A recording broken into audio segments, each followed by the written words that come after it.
Movie की शुरुआत होती है और हम देखते हैं बेथ नाम की एक लड़की को जो कि एक वीकेंड ट्रिप मनाने के लिए क्रोएशिया गई थी।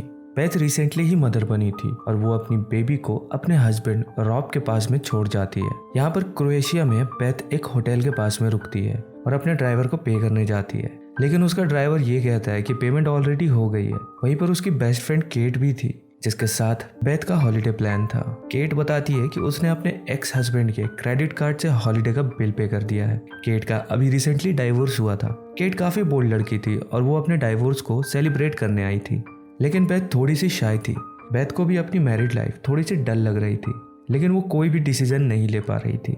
केट फिर बेथ को अपने डाइवोर्स के बारे में बताती है, जिसके लिए बेथ उसको सॉरी बोलती है और एक नेकलेस गिफ्ट में दे देती है, लेकिन अनफॉर्चुनेटली उस नेकलेस का एक बीट टूटकर गिर जाता है। फिर रात होने लगती है और दोनों फ्रेंड्स अपने रूम में रेडी होना शुरू करती हैं। आज रात इन्हें नाइट आउट पर जाना था। रेडी होते हुए बेथ अपने हस्बैंड से वीडियो कॉल पर बात भी करती है और फिर वो लोग बाहर चले जाते हैं। बाहर वो लोग होटल के मैनेजर से मिलते हैं, जिसे बेथ अच्छे खासे रिव्यूज देती है और वो लोग नीचे जाते हैं। फिर डिनर टेबल पर केट बेथ को कुछ बातें बताने वाली होती है, लेकिन तभी वहां पर एक वेटर आकर उन्हें इंटरप्ट कर देता है। फिर हम देखते हैं कि केट फोन पे किसी से आर्ग्यू कर रही होती है। बेथ को लगता है कि मे बी ये उसका एक्स हस्बैंड जे होगा, जिसके बाद ये दोनों ही जेन नाम के एक ड्राइवर की कार से एक नाइट क्लब में जाते हैं। जेन बताता है कि वो सीरियस है, तो बेथ उससे टूटी फूटी अरबिक में बात करती है और उसको बताती है कि वो एक रिलीफ ऑर्गेनाइजेशन में काम करती है। जेन और बेथ आपस में और बातें करते हैं, जबकि केट वहीं पर बैक सीट में कोकेन स्नॉट कर रही होती है, यानी कि ड्रग्स ले रही थी। यहाँ पर केट अब बेथ को क्लबिंग के लिए और भी ज्यादा एक्साइट करती है और वो लोग अंदर क्लब में चले जाते हैं। वहाँ पर दो आदमी इन दोनों के पास में आते हैं और इनसे बातें करने लगते हैं। केट बेथ को उनमें से एक के साथ फ्लर्ट करने का बोलती है और वन नाइट स्टैंड करने के लिए उकसाती है, लेकिन बेथ यहाँ पर थोड़ा हेजिटेट कर रही थी। फिर भी केट उन्हें अपने होटल बुला लेती है।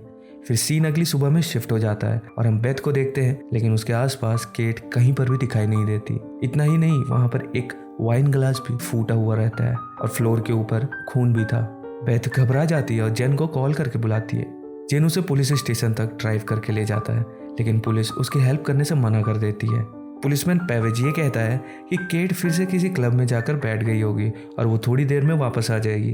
पुलिस से हेल्प नहीं मिलने के बाद में जेन बेथ की हेल्प करने के लिए रेडी हो जाता है। जेन के साथ मिलकर बेथ उन दोनों ही क्लब वाले आदमियों को ट्रैक करने लगती हैं। लास्ट में उनको ये पता चलता है कि केट ने ही उन दोनों को हायर किया था ताकि वो लोग बेथ के साथ वन नाइट स्टैंड कर पाए और बेथ को लाइफ के अंदर कुछ स्पाइसी मिले। बेथ जेन से ये कहती है कि केट बार बार उसे कहा करती थी कि तुम्हारी लाइफ बहुत ही ज्यादा बोरिंग है और उसके अंदर फन की जरूरत है। बेथ और जेन उन दोनों को ट्रेस करते हुए उनमें से एक आदमी को ढूंढ लेते हैं। बेथ उसे धमकी देती है और जेन उसे पकड़कर दीवार में अड़ा देता है। फिर वो आदमी डर कर बताता है कि उसने बस केट का पर्स चुराया था और उसके साथ में इंटीमेट हुआ था, उसने केट को नहीं मारा। तो ये सारी बात बेथ पुलिस स्टेशन जाकर पेवेज को बताती है और वहाँ पर एक लेडी ऑफिसर कोवैक भी रहती है। कोवैक बेथ को मेडिकल एग्जामिनेशन के लिए हॉस्पिटल भी ले जाती है। जब बेथ वापस अपने रिसोर्ट पर आती है तो वो ये देखती है कि वहाँ पर उसका मैनेजर उसके रूम में सारा सामान पैक कर रहा था। वो ये कहता है कि उनका चेकआउट टाइम हो गया है और अब यहाँ पर न्यू गेस्ट आने वाले हैं, लेकिन बेथ उसको बताती है कि अभी भी केट नहीं मिली है और उसका कोई भी अता पता नहीं है, इसलिए जब तक केट नहीं मिल जाती वो यहीं पर रहेंगी। इस पर मैनेजर उससे एक दूसरा रूम दे देता है जो कि स्पेयर पड़ा हुआ था। फिर बेथ केट के एक्स हस्बैंड जे से भी केट के बारे में पूछती है, लेकिन वो ये बताता है कि उसने केट से काफी महीनों से कोई भी कांटेक्ट नहीं किया है। उनके बीच में जो भी बातें होती हैं वो उनके लॉयर्स के जरिए ही होती है। और ये सुनकर बेथ ये सोचने लगती है कि उस रात केट फिर किससे बहस कर रही थी। अब रात में बेथ जेन के साथ में डिनर करने जा रही होती है कि तभी वहां पर उसका हस्बैंड रॉब आ जाता है। रॉब उनकी बेबी को बेबी सिटर के पास में छोड़कर आया था और यहाँ पर वो अपनी वाइफ की हेल्प करने के लिए आ गया था। उसे यहाँ पर जेन की प्रेजेंस पसंद नहीं आती, लेकिन जेन वहाँ पर बिना कुछ बुरा माने ही वहाँ से चला जाता है। अब इसके बाद में रॉब बेथ को कंफर्ट करता है और अगले दिन पुलिस को केट की डेड बॉडी पानी में मिलती है। उन्हें यह सस्पिशियस लगता है और वो लोग बॉडी को फॉरेंसिक रिपोर्ट और पोस्टमार्टम के लिए भेज देते हैं। यहीं पर बेथ और रॉब भी केट को देखने आए हुए थे। फिर वापस पुलिस स्टेशन से जाते वक्त बेथ पेवेज से एक बार लास्ट टाइम अपने फ्रेंड को देखने की रिक्वेस्ट करती है और वो इसके लिए मान जाता है और उसे प्राइवेट में केट को देखने अंदर मॉर्ग में भेज देता है।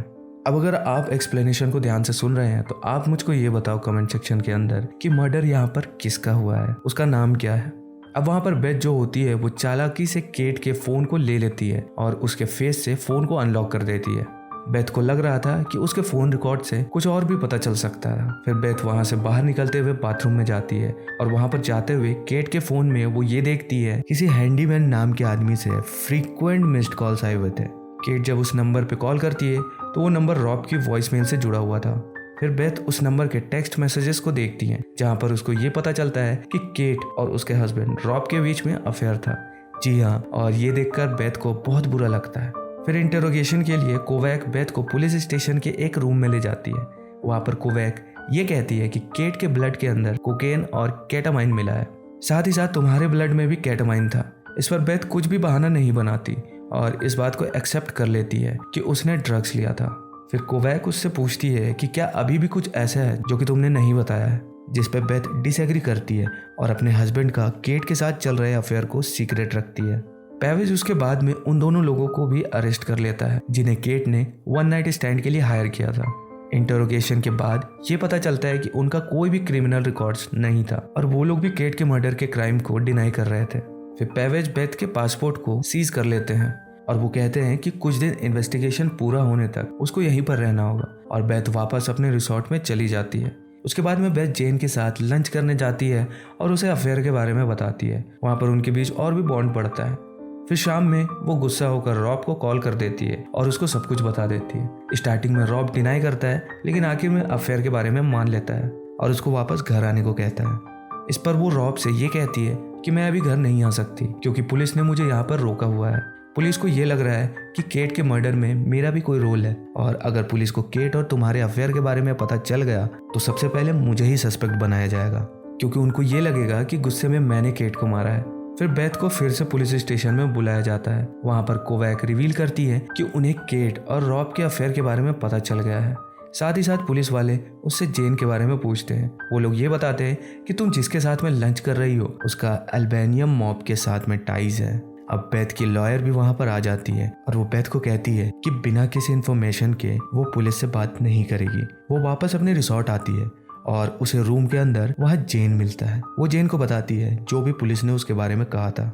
इस पर जेन बेथ को ये बताता है कि एक बार अल्बानियन मॉब बॉस के बेटे के पैर के अंदर बॉम्ब ब्लास्ट हो गया था जिस वजह से वो हर्ट था। तो जेन ने उसके पैर से बॉम्ब के पीसेस निकालकर उसको ट्रीट किया था और इस वजह से उस मॉब बॉस ने जेन को फ्री वीजा दे दिया और सीरिया से एस्केप करने में हेल्प की और बेथ उसकी इस बात को मान लेती है क्योंकि वो सच बोल रहा था। फिर बेथ बेड में आराम करते हुए ये सोचती है कि पुलिस को रॉब और केट के अफेयर के बारे में पता कैसे चला। तभी वो रूम के मिरर के पास में एक कैमरा को नोटिस करती है। वो कैमरा की तरफ जा ही रही होती है कि तभी वहाँ पर उनका रिसोर्ट मैनेजर आ जाता है। वो उससे बात करते हुए उसकी कीरिंग से चाबी निकाल लेती है। जब मैनेजर चला जाता है तो बेथ उसके रिकॉर्डिंग स्टूडियो में जाती है और ये देखती है कि वो मैनेजर अपने सारे गेस्ट को स्पाई कर रहा था। उसने हर रूम के अंदर कैमरा लगा रखा था। अब वहाँ पर जाकर बेथ प्रीवियस फुटेजेस को चेक कर रही होती है जहाँ पर उसे उस पार्टी वाली नाइट की फुटेजेस भी मिलती है। उसके अंदर बेथ देखती है कि वो सच में ड्रग्स की वजह से पास आउट कर गई थी। फिर केट ने उसे बेड में लाकर सुला दिया और खुद दोनों बॉयज के साथ पार्टी करने चली गई। फिर केट शावर करने जाती है बट तभी वो दोनों वहाँ से उसके पर्स को चुराते हैं और दौड़कर वहाँ से भाग जाते हैं। बेथ ये देखती है कि केट उनके पीछे जाती है और फिर बाहर एक टैक्सी में बैठकर उनको फॉलो करती है और थोड़ी देर बाद केट एक ब्लैक स्कोडा एसयूवी में वापस आती है। तभी बेथ को पीछे से दरवाजे की आवाज सुनाई देती है और वो समझ जाती है कि होटल का मैनेजर वहाँ पर आ गया है। वो जल्दी से फ्रंट डोर की तरफ भागती है और इससे पहले कि मैनेजर गेट खोले वो जोर से डोर को बाहर पुश करके मैनेजर की नाक में हर्ट कर देती है। फिर बेथ उसको परवर्ट होने के लिए एक्यूज करती है और वो बंदा सारी वीडियोस को अपने फोन से डिलीट करने लगता है। लेकिन बेथ को अपनी इनोसेंस प्रूव करने के लिए वो सारे वीडियो चाहिए थी, इसलिए वो उससे फोन छीनने की कोशिश करती है और इसी हाथापाई में मैनेजर नीचे गिर जाता है और उसके सिर में चोट लग जाती है। तभी इसका फायदा उठाकर बेथ उसके वॉल्ट की चाबी चुरा लेती है और जेन को ढूंढने भाग जाती है। बाहर वो जेन के साथ कार में बैठकर टैक्सी वाले सेंटर पर जाती है और वहाँ पर वो लोग उस ड्राइवर को ढूंढ लेते हैं जिसने उस रात दोनों पर्स चुराने वाले का पीछा किया था, यानी कि केट की हेल्प की थी। वो ड्राइवर ही बताते हैं कि उसने केट को रिजॉर्ट से पिकअप किया और पुलिस स्टेशन में ड्रॉप कर दिया था। बस अभी तक न्यूज में हर जगह केट के मर्डर के साथ में बेथ का चेहरा दिखाया जा रहा था और बेथ वांटेड हो गई थी क्योंकि सबको यही लग रहा था कि उसी ने उसको मार दिया है और ऐसा इसलिए क्योंकि अफेयर वाली बात सामने आ गई थी। तभी वहाँ पर एक बंदा बेथ को रिकॉग्नाइज कर लेता है और पुलिस को बुला लेता है। जेन और बेथ वहाँ से निकलने ही वाले होते हैं कि तभी पुलिस आ जाती है और उनको घेर लेती है। और तभी एक बहुत बड़ी बात सामने आती है। वहाँ पर पुलिस कार्स में सबसे आगे पेवेज की कार थी और बेथ उसको देखकर तुरंत ही पहचान लेती है कि वो वही ब्लैक स्कोडा एसयूवी कार है जिसने केट को उस रात ड्रॉप किया था। बेथ अब परेशान हो जाती है और उसके बाद में वो जेन की हेल्प से वहाँ से भागने लगती है। भागते हुए वो लोग एक गली में पहुंच जाते हैं जहाँ पर बेथ जेन को बताती है कि पेवेज ने केट का मर्डर किया है। जेन उसे वहाँ से भागकर अपने लॉयर को कॉल करने को बोलता है और वो पुलिस का ध्यान भटकाने चला जाता है। थोड़ी ही देर में जेन पकड़ा जाता है और पेवेज बेथ के पीछे निकल जाता है। जेन को कोवैक अरेस्ट कर लेती है और तभी जेन उसको फुटेज के बारे में बताता है, यानी कि वही ब्लैक कार के बारे में जो कि पेवेज की थी।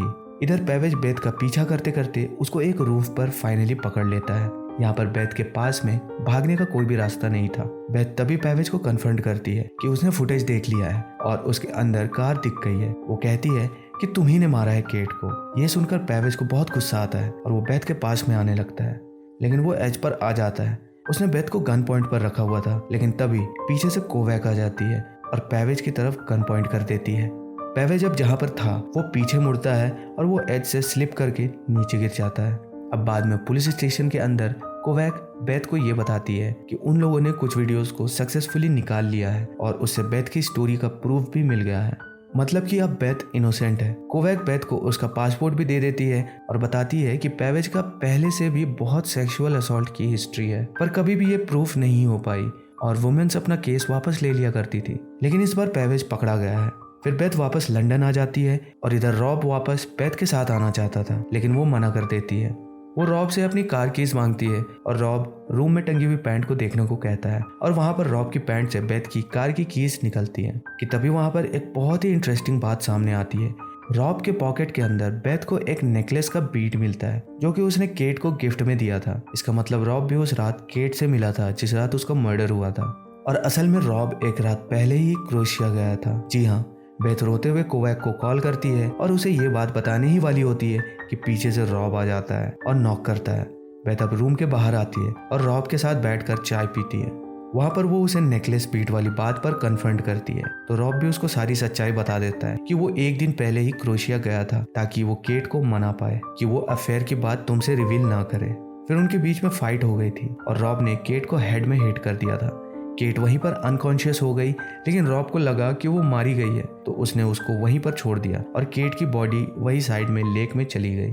और मुझे ये लगता है कि केट ने उन दोनों आदमियों को इसलिए हायर किया होगा ताकि वो बेथ पर इल्जाम लगा पाए कि अगर वो अफेयर कर सकती है तो रॉब के अफेयर में क्या दिक्कत है। लेकिन ऑब्वियसली ये चीज़ रॉब को पसंद नहीं आई और उसने उसको मार दिया।